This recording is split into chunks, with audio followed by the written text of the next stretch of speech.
Bismillahirrahmanirrahim. Assalamualaikum warahmatullahi wabarakatuh. Bismillah, alhamdulillah, wassalatu wassalamu ala rasulillah wa ala alihi wa sahbihi wa mawalah, wala hawla wala quwwata illa billah, amma ba'du. Para pemirsa yang terhormat yang dirahmati oleh Allah, pada kesempatan malam hari ini saya akan menyampaikan sebuah anjuran dalam berdakwah. Bagaimana dakwah para nabi, dari bagaimana dakwah para ulama, bagaimana dakwah para aulia. Nah, sebenarnya di dalam Al-Quran itu metode dalam berdakwah itu ada 3. Dalam Al-Quran secara global itu ada 3. Tetapi sebelum kita masuk ke dalam pembahasan itu,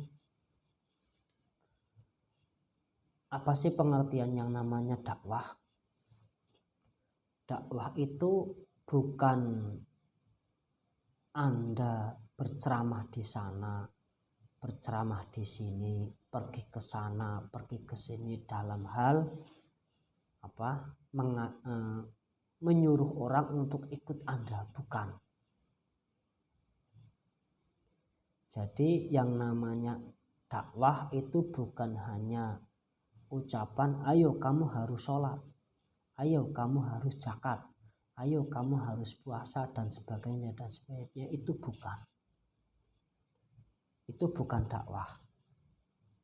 Nah, yang namanya dakwah itu secara bahasa itu mengajak,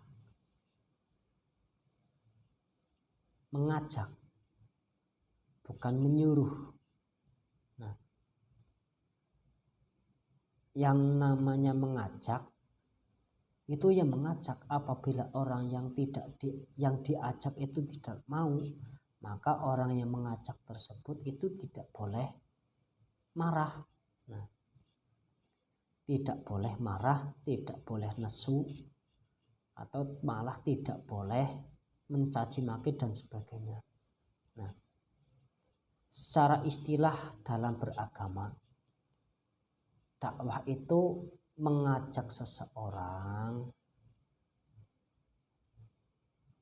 untuk mendekatkan diri kepada Sang Khalik, yaitu Allah Subhanahu wa Ta'ala.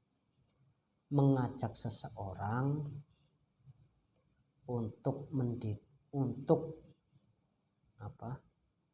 mendekatkan diri kepada Sang Khalik.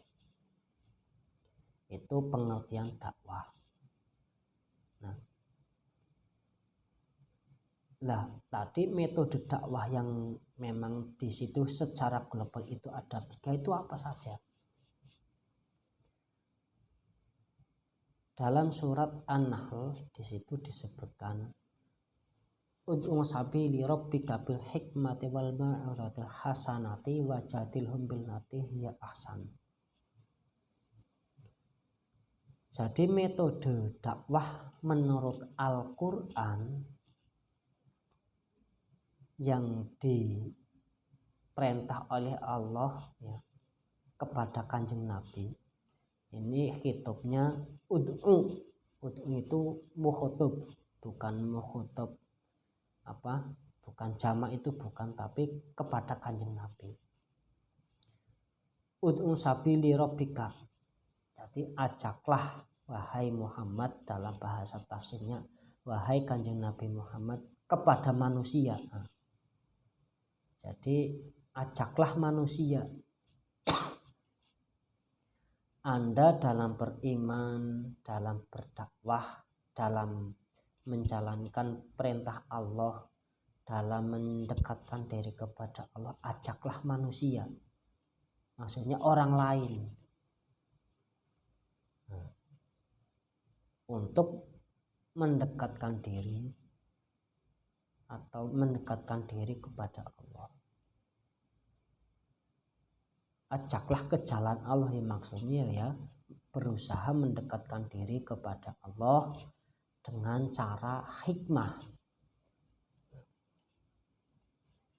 Dalam konteks bahasan ini, ud'u walaupun di situ konteksnya Allah memerintahkan kepada Nabi untuk mengajak kaumnya untuk beriman kepada Allah, untuk mendekatkan diri kepada Allah, tetapi di sini maknanya bisa jadi umum. Maksudnya apa?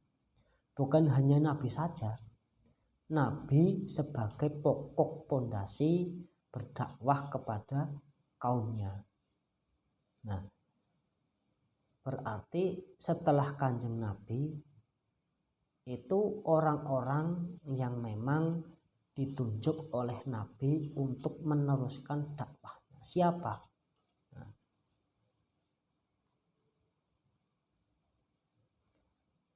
tentunya al-ulama'u warasatul anbiya. Nah, secara spesifik bahwa orang yang diberi stempel untuk menyebarkan dakwah itu ulama. Nah, sebenarnya dalam strategi berdakwah ini yang penting tujuannya atau jalan akhirnya itu mendekatkan diri kepada Allah. Nah, maka di situ tidak hanya seorang ulama. Nah, pokoknya dari Nabi, nah, terus yang menjadi estafet daripada dawuh ud'u sabili rabbik itu tidak hanya ulama. Bisa saja teman Anda mendakwahkan diri, ayo mengajak ayo sholat. Secara sederhananya Anda mengajak kepada teman Anda, ayo sholat. Bukan malah kamu sholat enggak, kalau enggak sholat itu nanti kamu masuk neraka. Nah, ini kan sesuatu yang memang sebenarnya ya perlu ditekankan, tapi untuk orang-orang yang memang belum pernah menjalankan sholat atau masih dalam kondisi minim beragama itu nanti akan lari. Ya untuk sedikit-sedikit ayo sholat. Kalau memang dia belum mau sholat ya jangan dipaksakan. Dipaksa tapi secara halus. Jadi setiap saat ketemu ayo sholat. Ayo sholat, ayo sholat, ayo sholat, dan seterusnya nanti lama-lama akan ikut sholat. Nah, setelah orang tersebut ikut menjalankan sholat dengan kita, ya setelah itu orang tersebut jangan dicemooh. Biarkan setelah dia sudah masuk ke dalam orang-orang yang telah Anda dakwahkan, maka orang tersebut ya biar jalan sendiri. Bukan terus Anda kamu sholat enggak, kamu di sana sholat apa enggak. Jangan seperti itu. Yang penting tujuan Anda itu mengajak orang untuk menjalankan sholat. Sebenarnya sederhana. Atau bahkan orang tua. Ini sangat kadang-kadang perlu pendekatan. Mengajak kepada anak, orang tua ya tentunya mengajak kepada anak, ayo nak sholat, ayo nak ngaji. Bukan malah orang tuanya ya ayo kamu ngaji, kalau nggak ngaji nanti saya sabet. Ternyata orang tua tersebut malah nonton TV, mainan HP, dan seterusnya. Ini kan suatu bukan yang namanya dakwah, tapi ini perintah. Jadi ketika seorang tua merintah seperti itu, ternyata orang tua itu tidak sesuai dengan apa yang dilihat oleh anak itu nanti bisa melawan. Lah ayah tidak pernah ngaji, nyuruh saya ngaji. Lah ini termasuk orang tua yang terkena mental. Nah, apabila anak itu agar tidak mengeluarkan kata-kata seperti itu ya dicontoh. Maka dalam sebuah ungkapan atau peribahasa, lisanul hal afdalu min lisanil maqal. Lisan atau ucapan dalam bentuk perbuatan itu lebih besar magnetnya, lebih baik daripada ucapan-ucapan yang dilontarkan lewat lisan. Jadi istilahnya dakwah bil hal itu lebih diutamakan daripada dakwah bil maqal, daripada dakwah dengan ucapan. Nah, ini contohnya. Jadi seseorang orang tua memerintahkan, ayo nak ngaji, kalau nggak ngaji nanti saya sabet, atau nggak ngaji nanti saya tak kurung dan sebagainya. Nah, ini sangat tidak bagus. Malah justru nanti berpotensi anak tersebut melawan karena tidak diberi contoh oleh orang tuanya. Makanya jangan heran banyak anak ya, anak remaja yang jarang mengaji, yang ngajinya dong-dongan, yang ngajinya tidak pernah dan sebagainya, sehingga menjadi problema dalam dunia pendidikan keagamaan. Ya karena apa? Ya bukan karena faktor anaknya yang tidak mau ngaji, tapi lihat bagaimana cara memperlakukan seorang anak. Bagaimana cara memperlakukan seorang anak manakala anak tersebut selalu diintervensi dengan ucapan-ucapan yang mengancam, maka anak tersebut nanti bisa berpotensi melawan. Manakala anak itu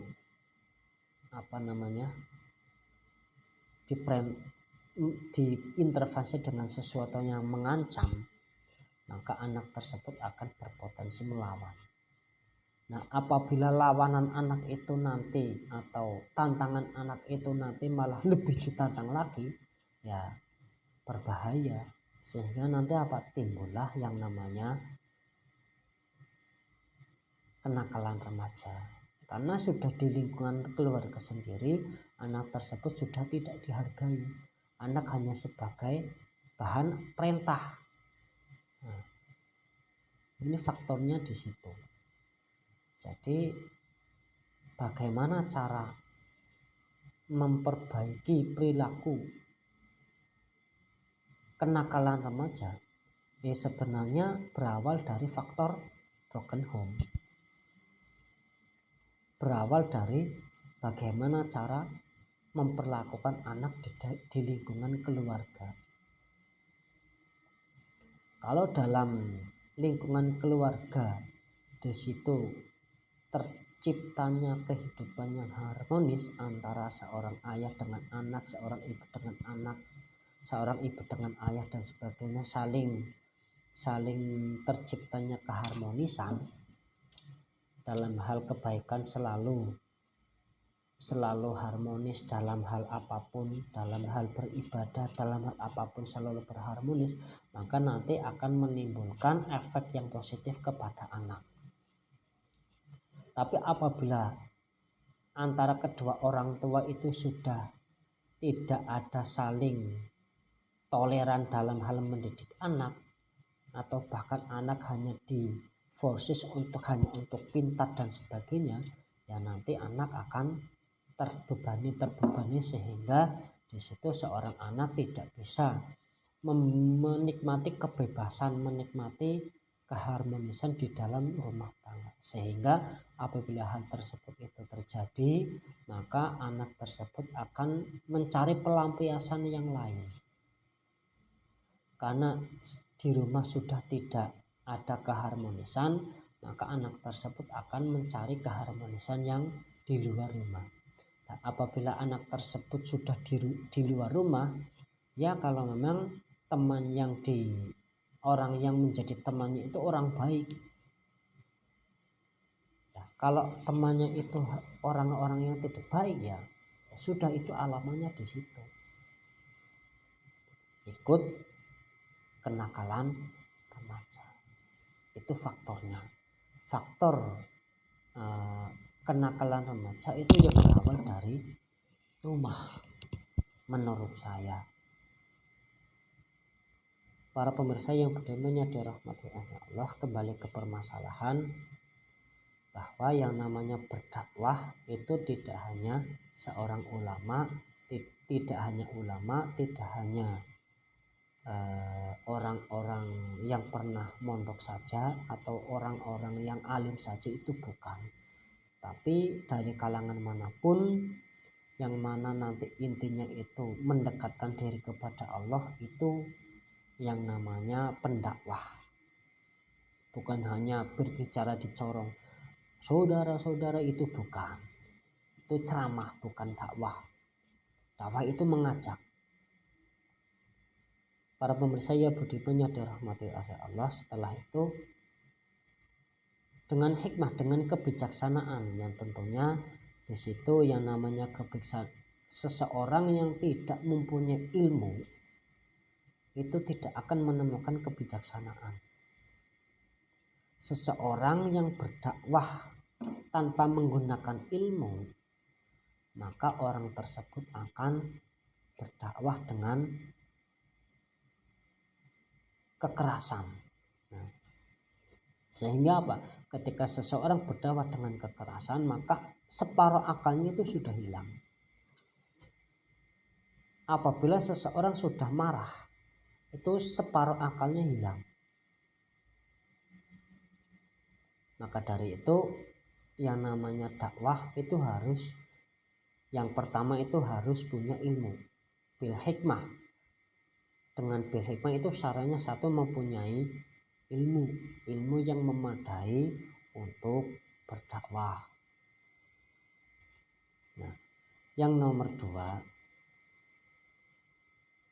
punya kesehatan rohani, dalam artian dalam hatinya itu mempunyai sifat tasamuh, sifat toleran, itu di dalam berdakwah. Nabi Muhammad SAW itu sangat toleran sekali dalam berdakwah, sangat toleran sekali. Bahkan ada seorang yang mengaku dirinya pernah zina, itu nang Kanjeng Nabi oleh Kanjeng Nabi malah suruh menutupi aibnya. Wah, paling ini. Jadi Kanjeng Nabi itu tidak mau menerima sesuatu yang jelek. Maksudnya apa? Sesuatu yang jelek itu seharusnya ditutupi. Kejelekan orang lain maksudnya. Kejelekan orang lain itu seharusnya ditutupi oleh dirinya sendiri, bukan malah diumbar kepada orang lain. Jadi tadi seorang wanita itu yang mengaku dirinya pernah melakukan zina muhson, itu seandainya tidak wadul kepada Kanjeng Nabi tidak akan menghukum. Maksudnya apa? Sebaiknya aib yang ada pada diri sendiri itu ditutupi. Maksudnya ditutupi itu tidak diumbar.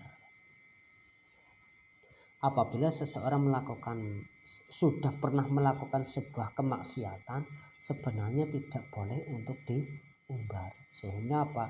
Apabila nanti diumbar, ya nanti menimbulkan hukum. Nah, itu sangat bijaksana sekali Kanjeng Nabi dalam berdakwah. Kanjeng Nabi dalam berdakwah tidak pernah kamu kafir, kamu musyrik, tidak. Kecuali kepada orang-orang yang memang pantas untuk dikatakan musyrik. Nah, itu pun Kanjeng Nabi tidak pernah bilang musyrik. Adanya ya lewat dalil-dalil seperti ya ayyuhal kafirun, ya ayyuhal munafikun, dan seterusnya. Itu pun dari wahyu dari Allah Subhanahu wa Ta'ala.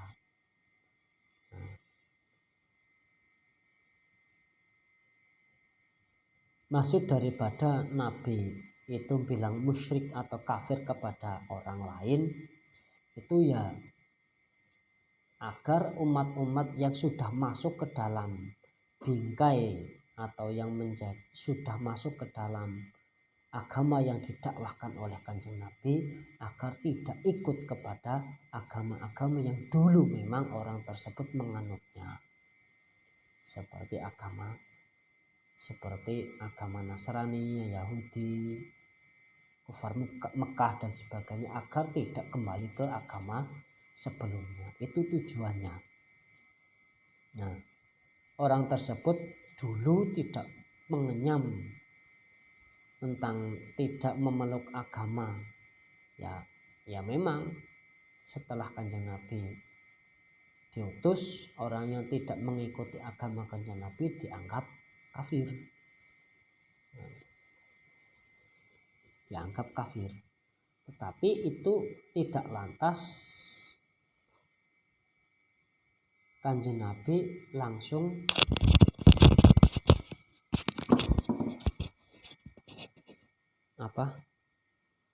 memeranginya, tidak. Nah, ini Kanjeng Nabi tidak lantas memeranginya. Kanjeng Nabi malah justru semakin mengajak kepada orang-orang yang memang belum beriman kepada Allah Subhanahu wa Ta'ala. Nah, ini Kanjeng Nabi berdakwah selain daripada menggunakan ilmu, juga menggunakan tasamuh, perasaan. Nah, ini yang nomor 3, dengan cinta. Dengan cinta.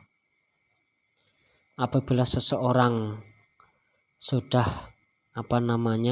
melakukan strategi dakwah yang pertama itu dengan hikmah, dengan kebijaksanaan, maka apabila orang yang dijak dakwah itu tidak mau mengikuti, seharusnya orang yang mengajak itu tidak boleh marah, tidak boleh mencemooh, tidak boleh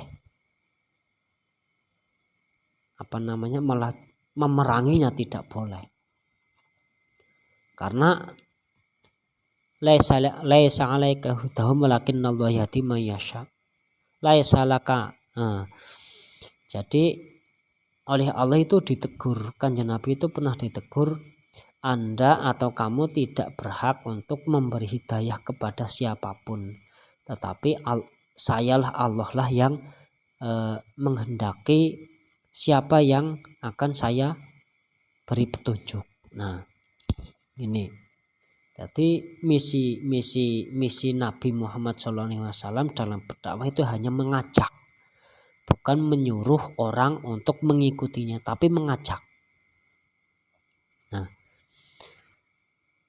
yang nomor 2, setelah orang tersebut itu mau mengikuti aturan atau mengikuti ajakan, ya dengan hikmah tadi itu sudah mau mengikutinya. Setelah itu wal mau'izatil hasanah, dikandani, bahasa Jawanya dikandani dengan bahasan dengan diomongi atau dikandani dengan ucapan yang baik. Nah, dalam artian ketika seseorang sudah mengikuti apa yang kita ajak kok ternyata melenceng, ya ditegur dengan baik, bukan malah kamu sesat, tidak. Ditegur dengan bahasan yang baik. Nah, apabila setelah itu orang tersebut kok setelah mengikuti dakwah Anda atau dakwah kita itu pertama kok lama-lama menjadi yang namanya pemikiran itu berkembang, Nah, orang tersebut itu mengadakan rada-rada mamang dalam hal keyakinan Anda, maka di situ wajadilhum billati hiya ahsan. Diajak berdiskusi. Nah, diajak berdiskusi dengan diskusi yang memang dengan lebih baik, dalam artian tentunya menggunakan dalil dan sebagainya. Tidak hanya diskusi, tidak hanya berdiskusi saja tanpa ada tujuan, tidak hanya berdiskusi tanpa ada penyelesaian, tetapi yang mana di situ diskusi untuk menyelesaikan sebuah permasalahan tentang apa yang menjadi problema orang tersebut. Bukan malah dikucilkan terus dihindari orang tersebut, itu bukan. Tetapi diajak untuk kembali ke tadi mau sabili rabbika bil hikmah. Sabili rabbik, menuju kepada ridho Allah Subhanahu wa ta'ala. Demikian apa yang bisa disampaikan, kurang lebihnya mohon maaf. Billahi taufiq wal hidayah. Wassalamualaikum warahmatullahi wabarakatuh.